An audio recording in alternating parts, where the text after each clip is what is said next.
Hello everyone, and welcome to the second webinar of AWS Solutions Architect, a short course presented by IT Masters on behalf of Charles Sturt University, or CSU. My name is Guy Coward, and I'll be your MC. Your mentor is Scott Farrell. Let's get the usual housekeeping done first. We encourage the asking of questions and the use of chat during the webinar, and there are two ways to do so in Zoom. We ask that you direct all course content related questions to the Q&A section and that you send all administration type questions to the support team in chat. And you can find the icons for both at the bottom of your Zoom screen. You can chat with panelists only or to your fellow students as well. And you can make that choice by toggling through the drop-down box once you've opened the chat log. I always suggest setting it to all panelists and attendees so we can keep everyone in the loop. The reason I say that is there are usually some very experienced industry types listening along who will be most helpful with any queries you may have and often have great insights that will augment whatever Scott's lecturing on. Zingers are always welcome, of course, if they're clean, and we will have a Q&A session at the end of the webinar. If there's a particularly relevant question, I'll interrupt and we'll talk about that.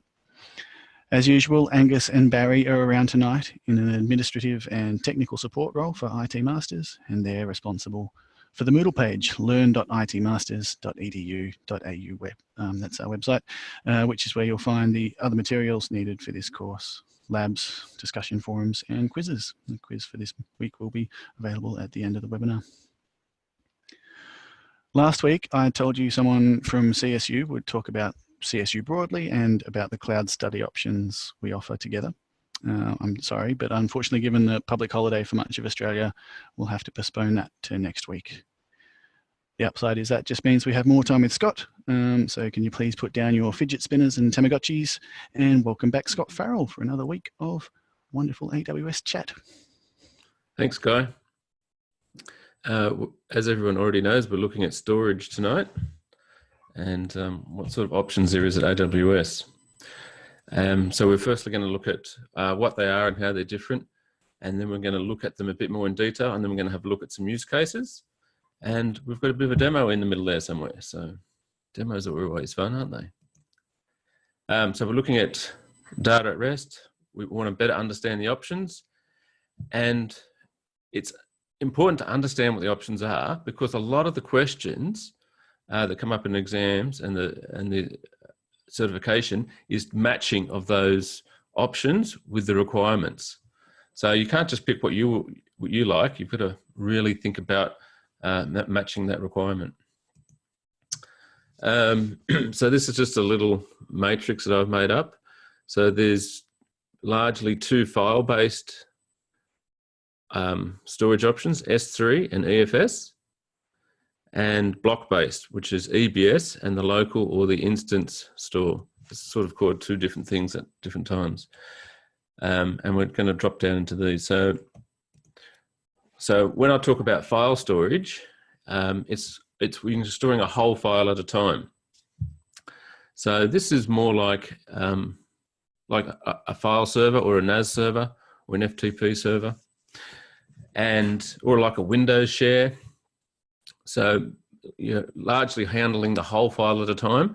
More often than not, you're going to read from the start to the end of the file. That's called sequential access. And you can do some random access, but it's limited and it's usually slow. So you usually try to avoid it. It's very good for backups, very good for large files. And if you've got a lot of servers, if you're doing horizontal scaling, and we talked a bit about last night, then you're going to need usually you need some file storage to go with it. So S3 and EFS are both examples of file storage. Next one we're going to talk about is block storage. These are more like physical disks. So if you've got a disk in a machine, a local machine or a server, they're block storage, and they're more like a C drive, and you need to format them. And you usually format them as NTFS. So that's how you'll know that it's block storage, because you've got to format it. And it allows random access to files. It allows multiple requests at once, which is, these things are where file storage struggles. So this is the strengths of block storage is multiple requests and random access. Generally, it's more flexible in what you can do with it. It's good for databases or lots of small files, which is where the file storage falls down. And the local instance store and EBS are examples of block storage. So you need to be clear that how they're different. So this is also more like a SAN LUN or an iSCSI LUN. And because then you've got to format as NTFS. So you just got to make sure that you're clear about when the question is talking about files or it's looking towards something that needs block storage. You can store files on your block-based storage, and you can do random access on your file-based storage as well. But if you go the wrong way, it's poor at it. So if you were trying to put loads and loads of large files on EBS, it will work. But that's not what it was built for. Same as if you were trying to do random access to files on EFS, it will work, but it will be slow. So you try to avoid it. Okay, so we're going to have a bit more detailed look at S3. As we talked before, Amazon call it an object store, and it's really just storing. It's really just a file storage. So objects are files. So they call things just to confuse you a little bit. It's a higher level storage. It's abstracted away from the block, so you can't get to the disk. You can't format a disk. All you can do is upload and download files. You can program against it, and there's an API. We'll have a look at that in a bit more detail in the demo. And you can have many simultaneous clients. So it's definitely, you can have hundreds or thousands of people accessing the same file or folder at the same time, and you will have no slowdowns. It's not a shared file system, so, but it does have shared access. It's nearly unlimited scale, and it's super reliable and super resilient. So if you've got any questions about if it looks like a file and it needs to be resilient then or reliable, obviously they're trying to point you towards S3. And you pay per gigabyte used, and it works out about a quarter of the price of EBS. Remember, we're not always trying to save money, but you know, if it's maybe 6 of one, half a dozen the other where you put the file, maybe S3 is the go because it's much cheaper.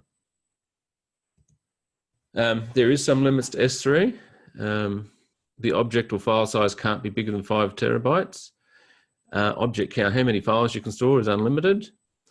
And the bucket count, buckets are folders. It's synonymous with a folder. And by default, you're only allowed to have 100 buckets. But it's one of these things you just sort of have to put up a support request and say, I need 1,000 buckets or I need 10,000 buckets. So there's no technical limit. It's just they put a sort of a sensible limit on it to start in case you accidentally do some coding and it creates 1 million buckets that you didn't mean to, and then they're hard to get rid of. There's just a link to about some performance considerations of S3 that you can have a look in your own time. The other thing I really like about S3 is the security. It's very granular, and there's a number of different ways you can do it depending on what you're trying to achieve. So you can authorize an EC2 instance by using IAM roles. So if you've got a web server that wants read-only access to a certain folder or a certain bucket, you can make an IAM role for that and assign it to the instance. So you have to, so if you set it up like that, the instance doesn't need any usernames or passwords or access keys or secret keys at all. It can just access those buckets and so forth without any security, which is actually more security because then no one can steal your access keys and secret keys. You can authorize applications either with the roles or using a secret key and access key. So that's like a username password. You can pass the security rights down to the end user, and to do this you need to use STS, which is a federated access.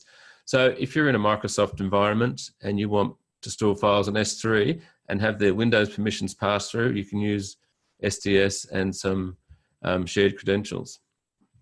And you can also sign a specific URL, so that if you've got the URL and the signature that goes with it, you can access the file. So we're going to take a quick look at, I'm going to do a bit of a demo. Obviously, you can use a browser to access S3, and that's in the lab. So I'm not going to spend a lot of time on how you upload and download files in the browser, because that's the straightforward way of doing it. We're just going to have a look at this bucket of mine called sfarrel. So bucket names are globally, need to be globally unique. So I'm the only one who's got this bucket name. Had it for a while. This is files from a different class. But what we're going to do is upload some more files. Let's see. Just going to move this over here.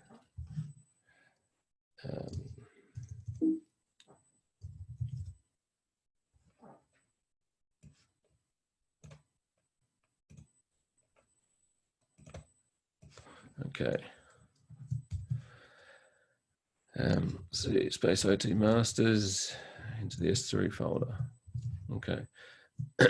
So I've got a test file on this machine that just says, hello, this is a test file. And I've got an ls command. So I'm just going to run this. AWS is the command line. I'm going to run an S3 command.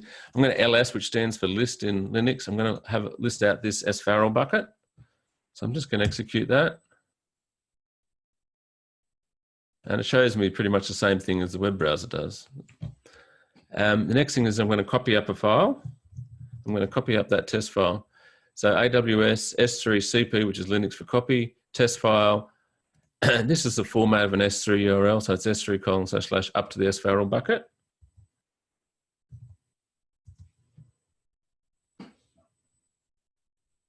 And now if I list it out,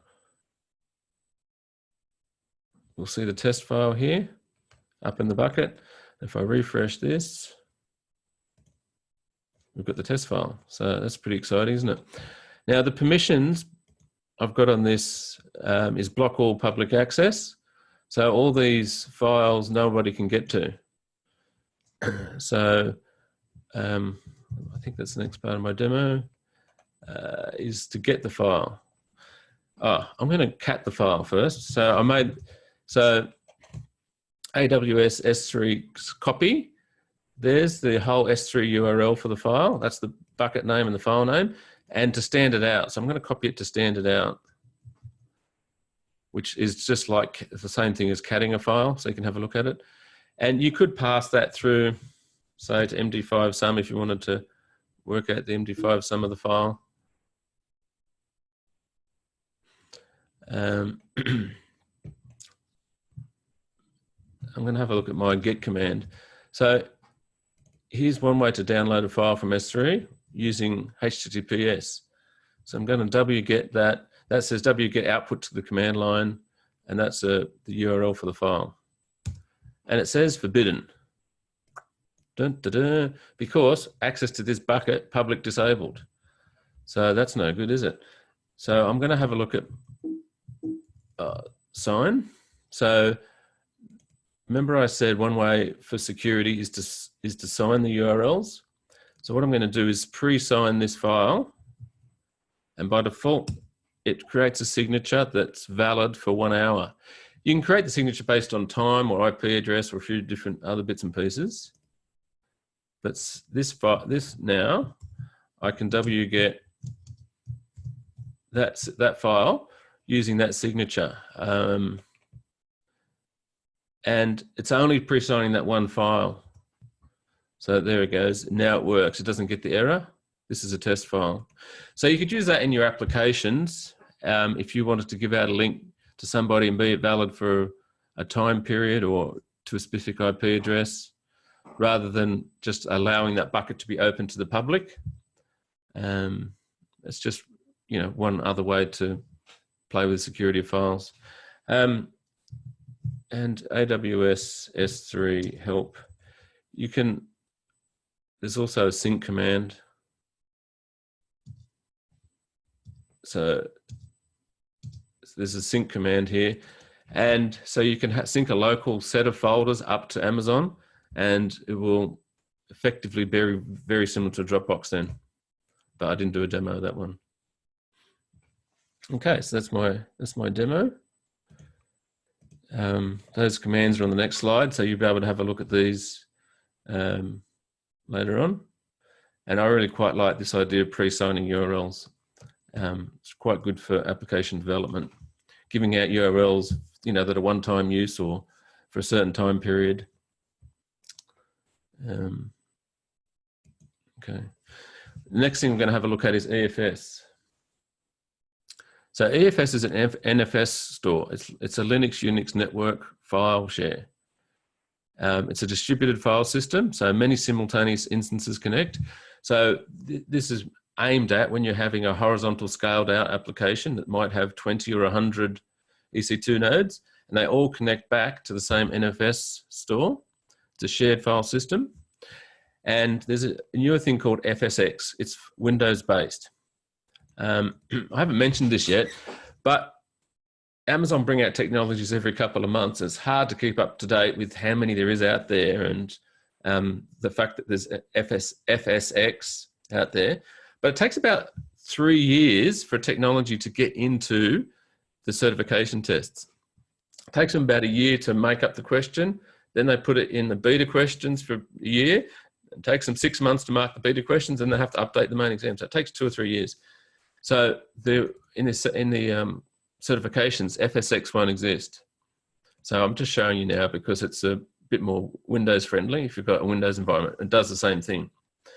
It's highly available. It's highly scalable. Now, I've had issues around scalability. It's sluggish for smaller files, and the locking's slow. You pay per gigabyte, and you pay per throughput. And there's a credit system based on storage size.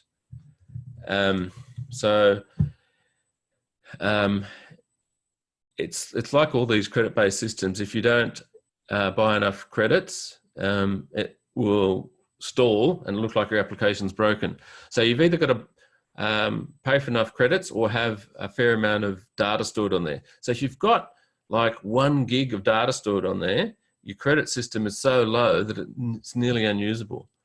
So you've got to be a little careful on some of these. I guess it's highly scalable if you pay for enough credits. So I think that's fair enough. It's highly scalable if you pay for enough credits. And the instance store, this is one storage that's sort of overlooked. It used to be quite important, but I think it gets used less these days.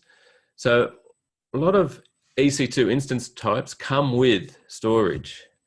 And I'm just going to quickly show that because not everyone might be aware of that. AWS instance types.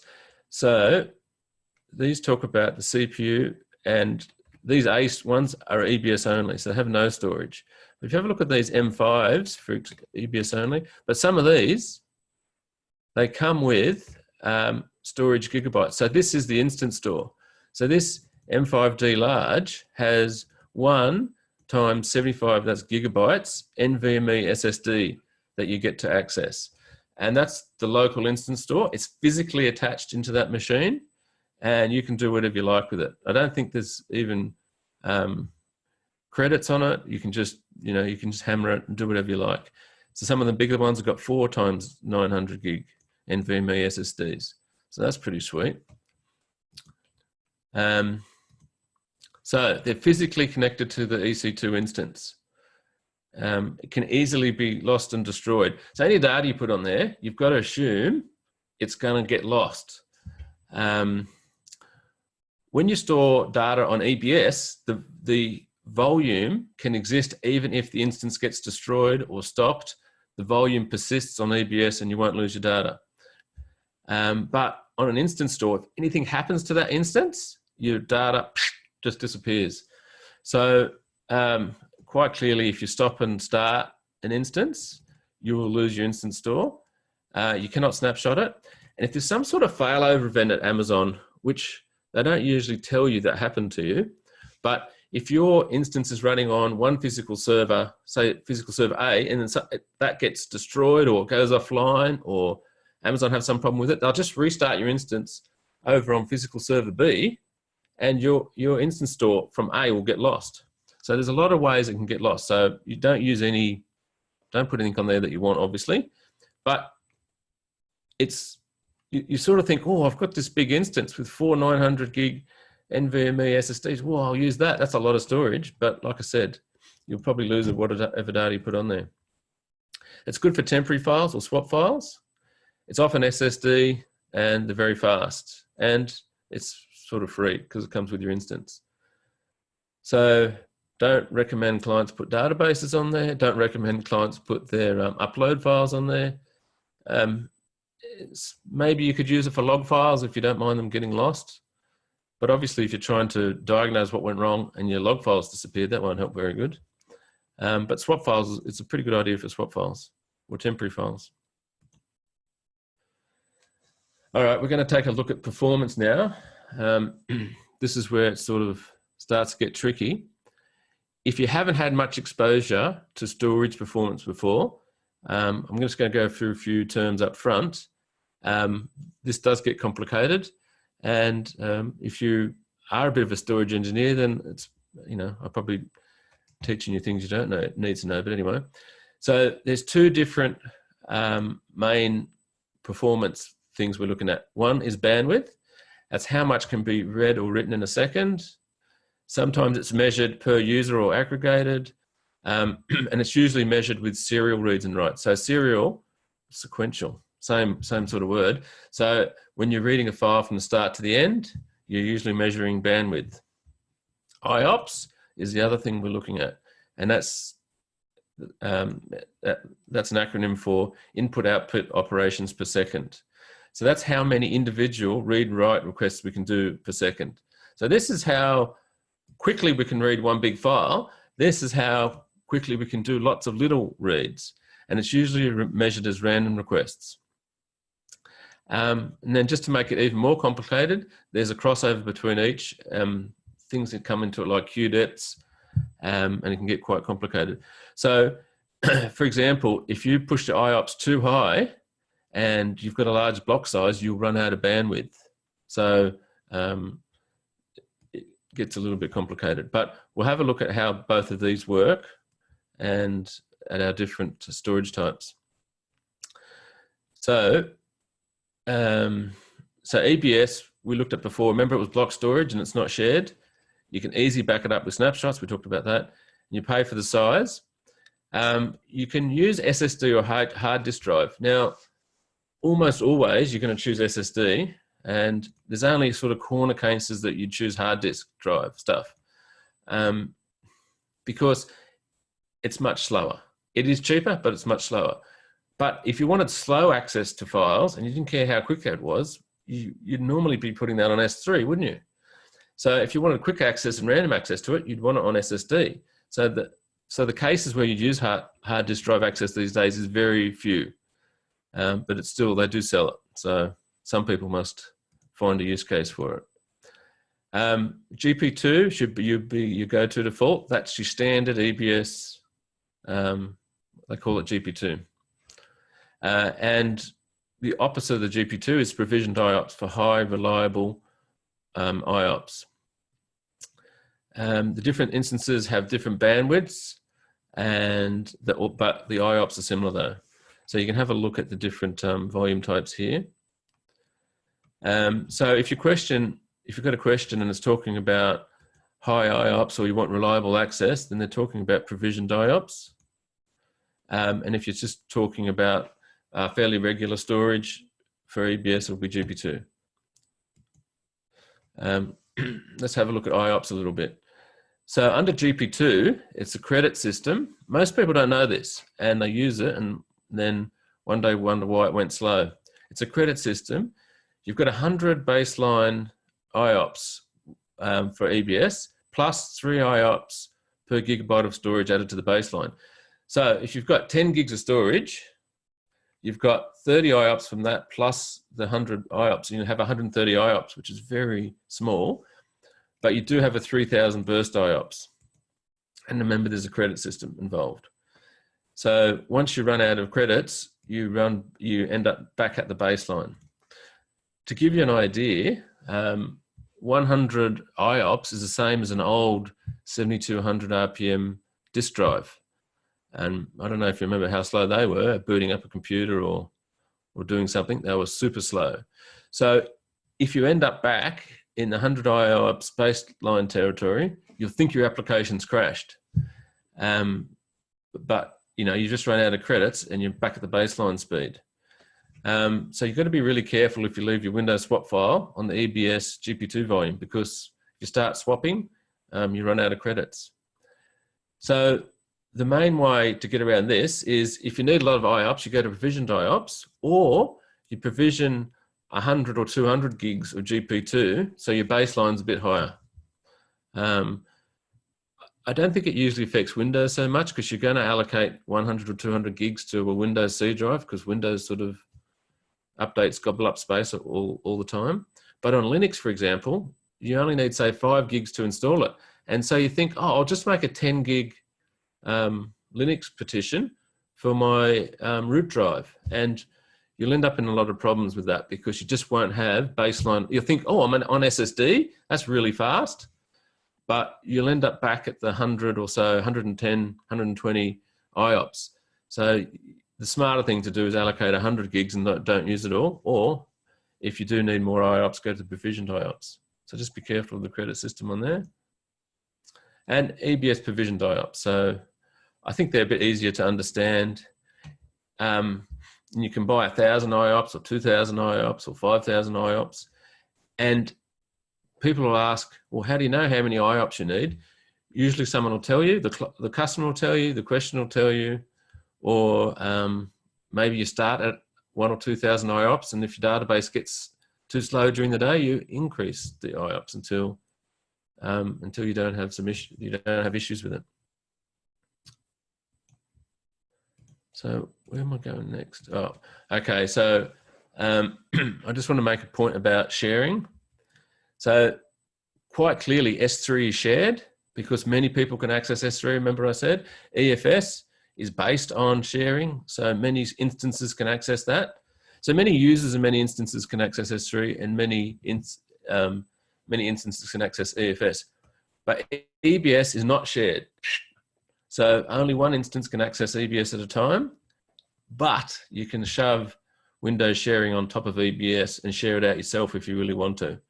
But I would shy away from that design, because what you're trying to do there probably save some money.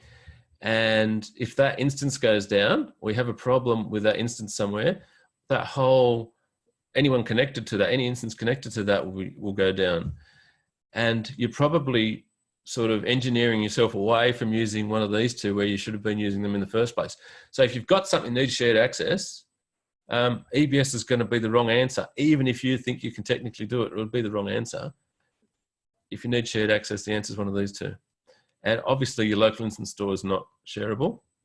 You could Windows share that as well. But imagine that. Not only have we got it tied to one instance, it's temporary, it's going to get lost. So that'd be the worst answer of all time, I would say. I've got use cases to talk about next, but I might take a few questions about a few things just to break it up a bit. Sure. Alan asks, is there any limitations with data ingestion bandwidths? That's a good question, Alan.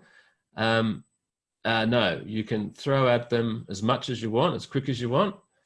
And data going into S3 is free anyway. So you don't pay for the internet transfer for data going in, you pay for the storage. And I don't know if you understand TCP streams and latency, but if you're trying to upload to S3 in the US from Australia, it's really slow. You need to upload to S3 in Australia. It's much, much quicker. And there's a whole bunch of acceleration technologies so you can upload quicker.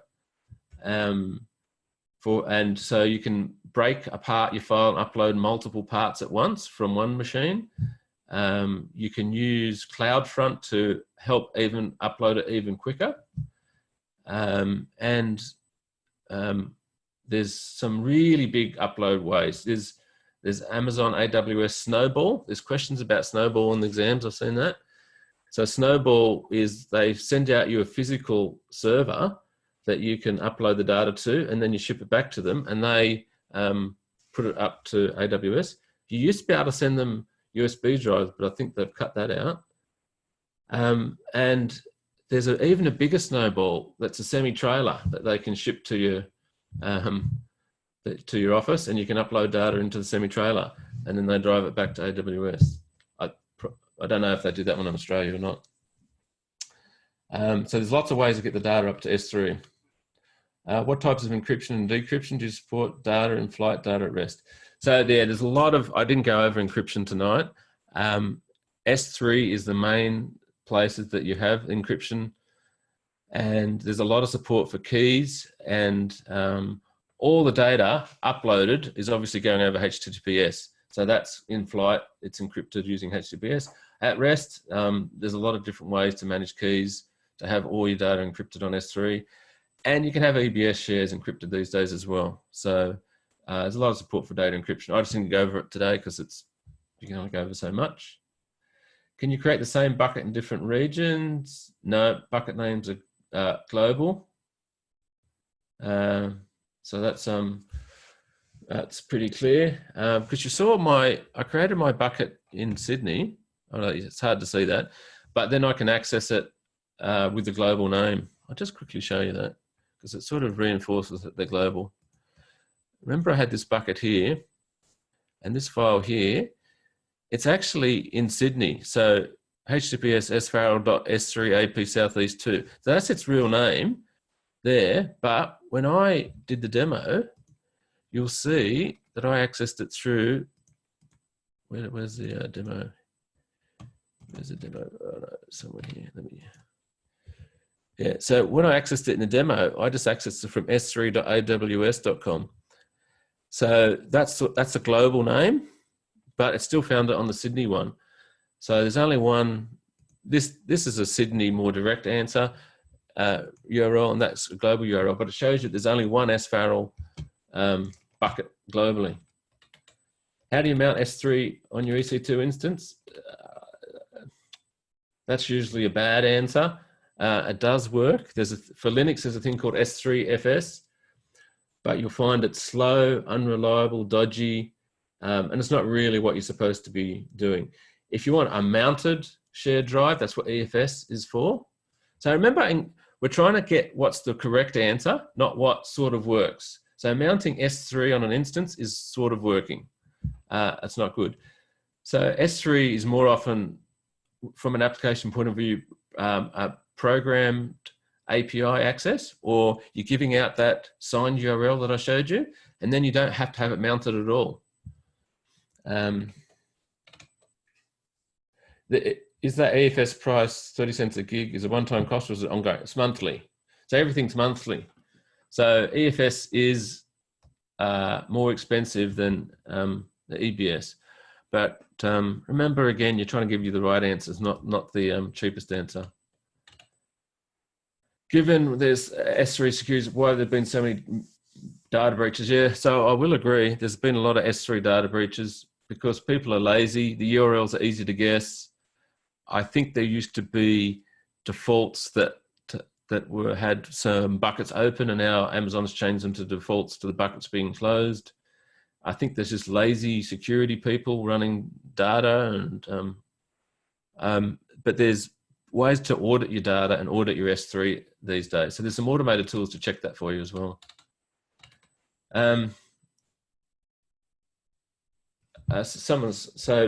PayLP's asking question, which is recommended out of EVS, EBS, S3, so forth for AWS for databases like Dynamo? Now, good question. When there's a question about a database, the answer is always RDS, the specifically managed Amazon database instances. So you should be outsourcing the whole management of DynamoDB, because there is one at Amazon, that Amazon will manage for you. So that's the answer to that. But if you really have to put your own database on an instance, well, you want random access. So you can't use things like S3 or EFS, can you? And EBS is what I said a few times. It's random access, high IOPS and so forth, which is what a database needs. So if you have to put it on anything, it could be EBS. Can you get more IOPS out of a stripe, out of a couple of EBS volumes? Good question, Emil. That used to be a common thing people used to try to do. But with your credit system, it doesn't give you any more IOPS because you've got the same credits. It doesn't really help you anymore. What it does do is it gives you some better queue depth sometimes. And so if you know about queue depths and so forth, sometimes you do want more than one. So instead of having 4,000 IOPS on one drive letter, you got 1,000 IOPS on 4 different drive levels. It gives you better queuing, I think. So I'm going to go back to some slides. There's lots of good questions. I definitely want to get through to some more of those. I think the questions are good. I think the questions are showing people are thinking about it and thinking about, what they've seen or their clients or what their project's about. Okay, so we've done the demo. I think we're up to about 18. Thanks, Guy. Yeah, we talked about shared and not shared. Great. So it's the use cases. So this is what you might use these different file storages for. So for S3, it's largely a corporate file server replacement. So almost everyone's got a shared S drive or something in their organization where if it doesn't go in the database and doesn't go in email, we'll just put it on the shared drive, S drive or whatever you might want to call it. And it just gets filled with thousands of files, and they're usually a bit of an ugly mess. But S3 is a direct replacement for that. So just as messy and just as many files. You can use it to sync like Dropbox. I showed you that command before. So if you've got a internal file server and you want to back it up to S3, well, you can use an S3 sync style solution. There's also let's put this slides full screen again. There's also an AWS storage gateway for corporates to use, and that does an automatic sync to S3 for you. Image and media assets for websites. So if you've got some videos or lots of graphics or images or really big downloads on your website, you could put them on your web server on your EBS volume. You could do that, and that's what most people sort of first off think, well, I created my web server, I'll put the files on the same spot. But if you're going to scale horizontally, all of a sudden now, each web server, say you've got 10 web servers, have got their own EBS, and if you upload a new image, it's only on one of them now. So then you need some way to share all those websites, get access to them. So one way is to put your images up on S3, and then you use your URL, your AWS URLs to access those. Archival storage, that's one of the really big uses. So if we have to keep files for 3 years or 7 years and we want to move them off our corporate file server, S3 is a great place to put them because it's pretty big, unlimited, and it's relatively cheap for corporates. Any files that are large, greater than a few gigabytes, it's a good case to have them on S3. So if you've got a question about, you've got a file that's 100 gig in size, where should you put it? EBS or S3, it's fairly clear because it's a big file. Put it up on S3. Files that need to be shared, S3 is sometimes a solution. So remember, you can get shared access from S3, but depends on what it is. EFS might be the better answer, but S3 is one way of sharing them. Backups, a lot of people use S3 for backups. And the big thing about S3 is it's super reliable. Once you put your data up there, Amazon, I've got all these 99, I think it's, there's questions around, I think it's 11.9% guarantee that you're not going to lose the file. You can have the file replicate to another region. So you can store all your files in Australia and have them replicated to the US in case, I don't know, whole of Australia goes down. But AWS internally do things like immediately store it onto 5 servers in 3 different availability zones, each of your S3 uploads, so they don't get lost. And they check them and compare them all the time. So if one file's damaged, they'll repair it from another copy. So Amazon does a lot of that behind the scenes to make sure that you've got really good reliability of your files. Now, use cases of EBS. So it's always your boot OS drive has to be an EBS volume. You often use EBS volumes to check out your code and execute it. In a corporate environment, you've got your code under source control, and so you download the code and execute it. That's usually on an EBS volume. You normally install software, so if you've got an application, you're normally installing that locally on your EBS volume. Locally, it's network attached, but it looks like local storage. If you've got some sort of distributed node storage, it's usually EBS. It's medium reliability, but easy to back up with snapshots. Someone asked about databases a second ago. Remember they asked about Dynamo databases? Now, if you really have to put a database on your instance, it's EBS is the answer, but almost always you should be pushing your customer or your business to use an RDS instance. That will be the better answer. And anything that's got high IOPS requirements, obviously is EBS. It's the only thing that does high IOPS. So some questions are really quite clear. It'll say blah, blah, blah, blah, blah, blah, blah, high IOPS. So the answer is going to be EBS. You don't even have to read the rest of the question. Use cases for EFS. So again, when you need shared access, horizontal scaling. So sometimes S3 is the answer, but other times EFS is a better answer in that scenario. So remember, EFS and S3 are the 2 things that can give you shared access. Sometimes checking out code locally to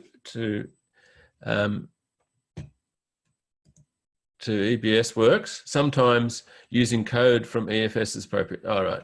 So, remember we talked about you could locally check out your code, but you could also have your code sitting on EFS to execute it from there. So there's 2 different approaches.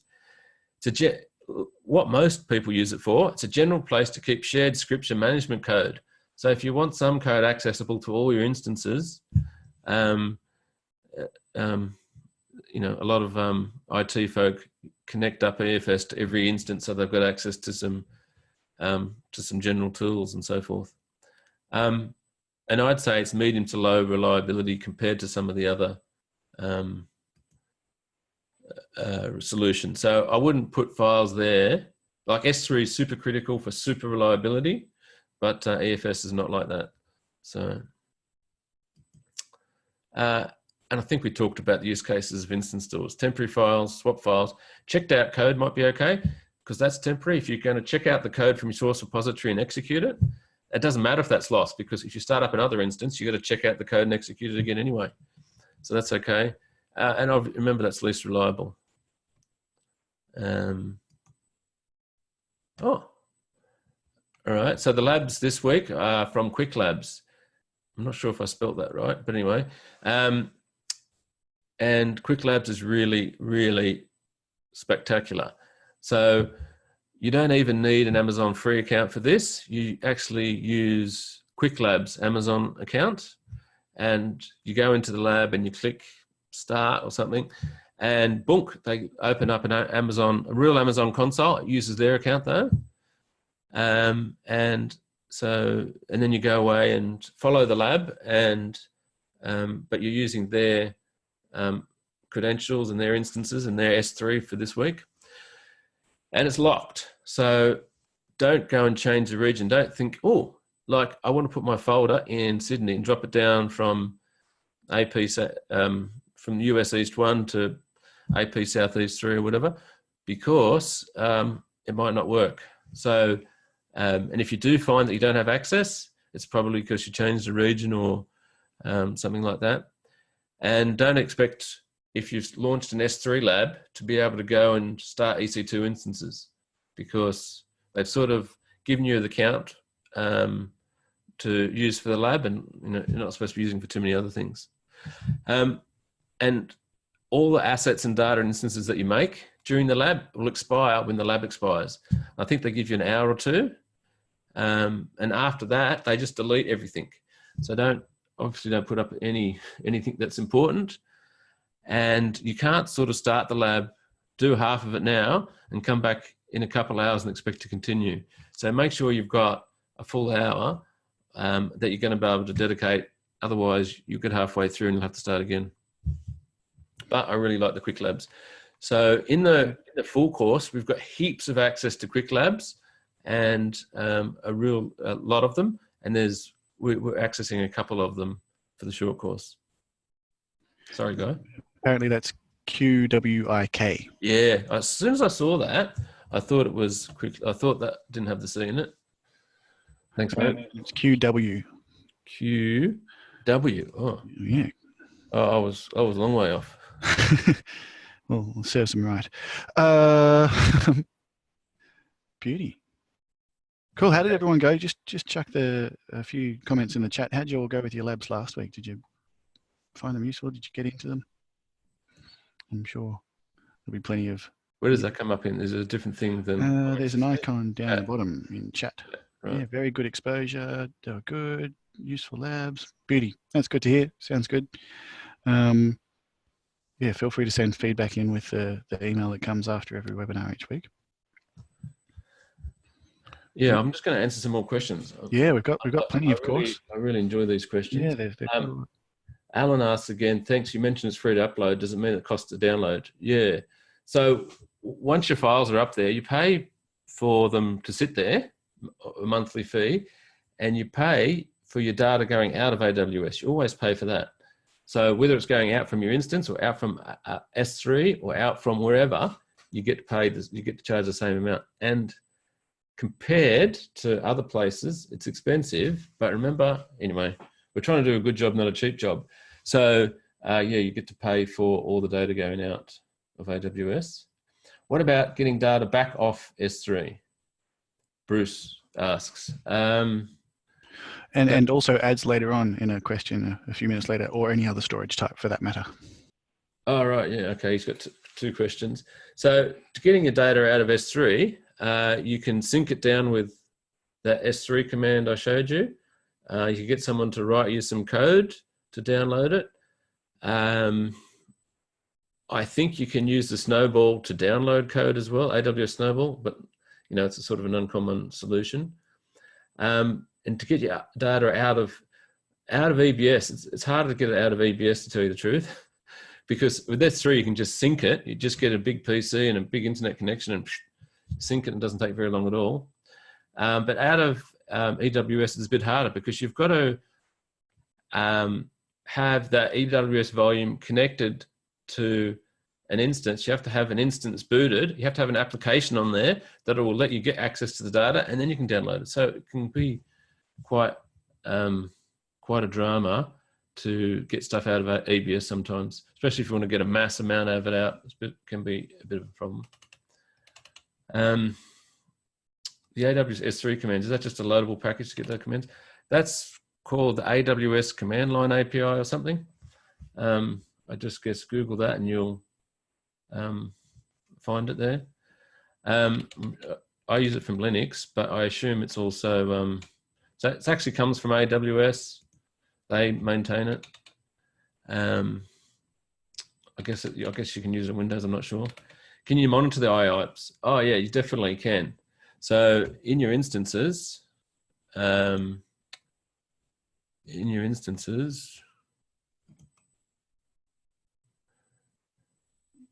two levels of monitoring. The monitoring you get for free and the paid monitoring.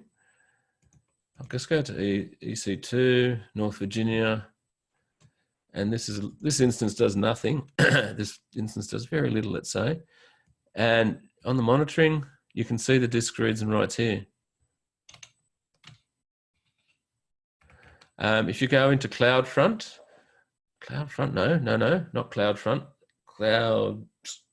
CloudWatch, you can do some more reporting in there, and you can actually do reports that show you your credits for IOPS and so forth if you're on GP2 and and so forth. So you can see disk read operations. Here you go. I spiked up to 150. I said it doesn't do much, but it spikes now and again. Can you replicate your storage to another region? Yeah, Craig asked, can you replicate? So there's some features you can turn on replication to another region. And yeah, as soon as your data leaves Australia or goes into the US or goes somewhere else, then you've got data governance issues that you need to look into. So if you replicate it to the US, then the FBI might have a look at it, for example. I don't know. I don't profess to know everything about that sort of thing, but I do know it's an issue that the corporate will have people to advise you on that sort of thing. Can we have elastic configurations for IOPS? No, you can't. A lot of the IOPS things only let you change them so many times, or only let you to change them up. So there's some rules about you can't like change it to 10,000 in the morning and then drop it down to 1,000 later on. They only let you change it down once every 24 hours or something. And so the credit system tries to help on some of that. Can you automatically pre-sign multiple files? The signing of the files, that's code. So you just have to get someone to write some code for that. Explain the difference between availability SA. This is a good question, Keith. So there's two sorts of SLAs on S3. So Keith points out there's one called an availability SLA, which I think is only 99.9, I think. And the durability SLA is the 11.9s, I think, 99.9999999. Like we'll never lose the data. So availability is your ability to download that data, your ability to access that data. So is 99.9% available. So remember when I did that wget command? So here, that wget command, that's me going via availability. So that's me accessing the file and downloading. That's called availability. And durability is the fact that they won't lose the file. So perhaps their networking goes down or something goes wrong and I can't access that file, but it doesn't mean they haven't lost the file. So they pretty much guarantee we won't lose files, but like we'll make it mostly available for you.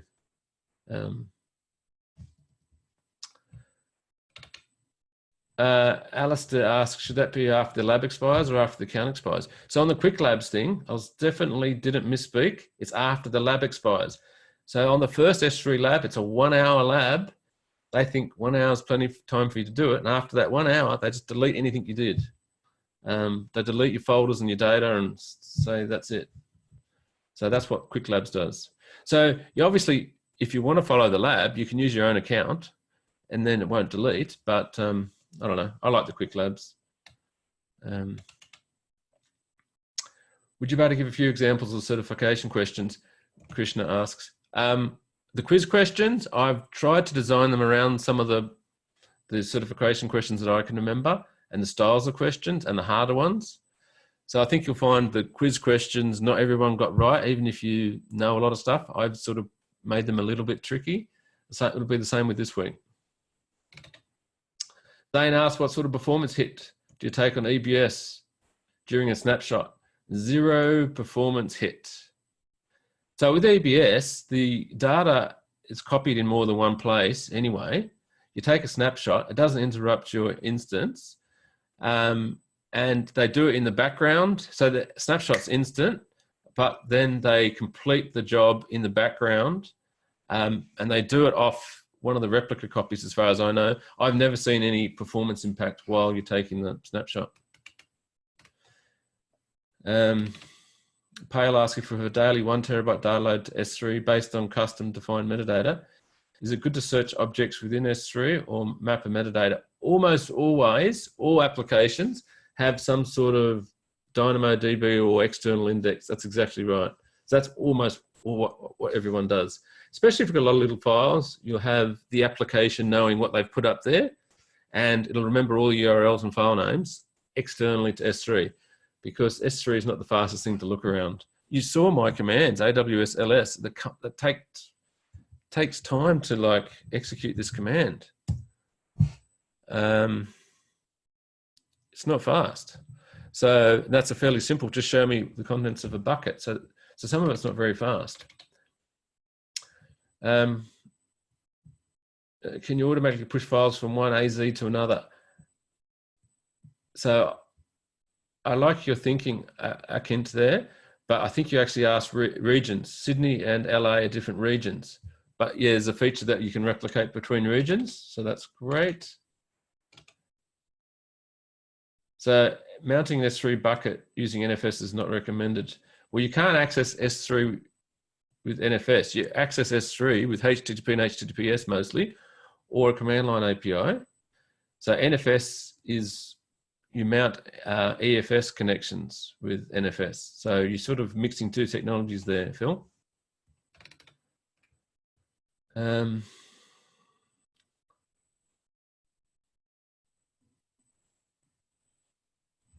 Yeah, so Santosh asked a good question. If you shut down your instances and then start them up the next day, you won't pay for the instance hours, but you pay per month for the EBS volumes. So you definitely get charged for them. And you get charged for the EIPs. There was a question last week about that, I think. You get charged for the EIPs when the instance stops.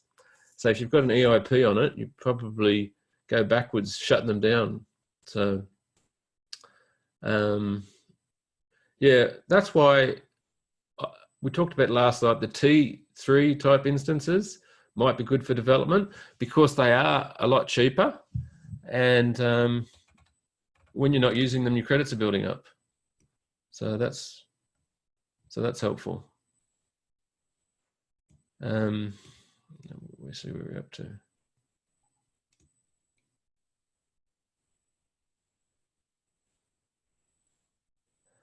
Does S3 use auto failover for another region if you have a?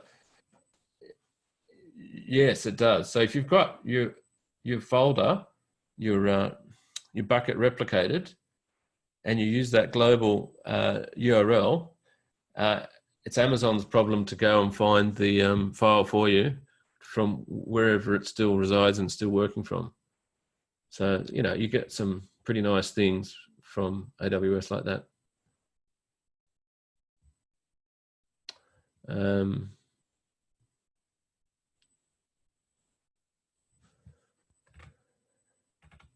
What's the best approach in trying to balance IOPS and bandwidth for database usage? The best answer to that is put your database on RDS, Bruce. So almost always push your databases to RDS. It's a sort of a pet hate of mine, people running, trying to save a buck, running your database on an EC2 instance, really is just asking for trouble. And if once you get into higher bandwidths and higher IO usage on things like provisioned IOPS, you really need to understand your instance types. And some instance types have got higher EBS performance than others.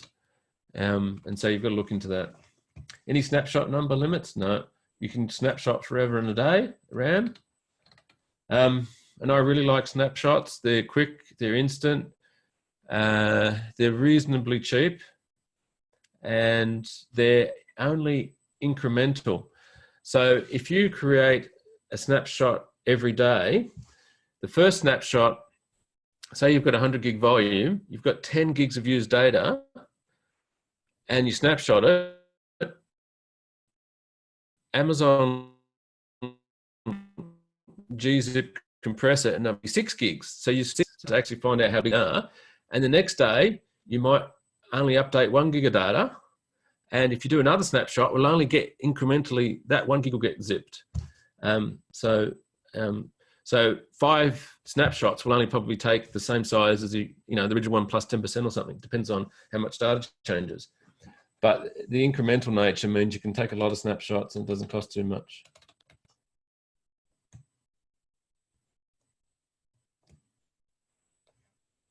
Oh, someone posted where someone installs some snowball drives.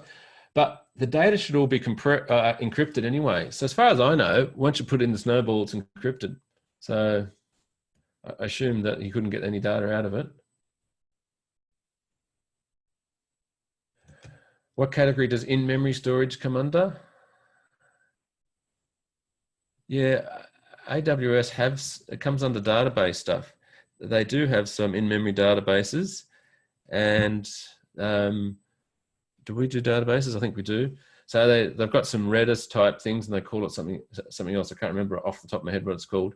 But there's plenty of NoSQL type databases that Amazon will look at on the RDS week. Can S3 be used like a CDN? Well, good question, Paul. No, not really, because they've got a special CDN product called CloudFront. So you use CloudFront for being a CDN. But a lot of people, if you've got large downloadable files, move them off the website, like I said, and put them on S3. So it's not hammering your website just to download these big files.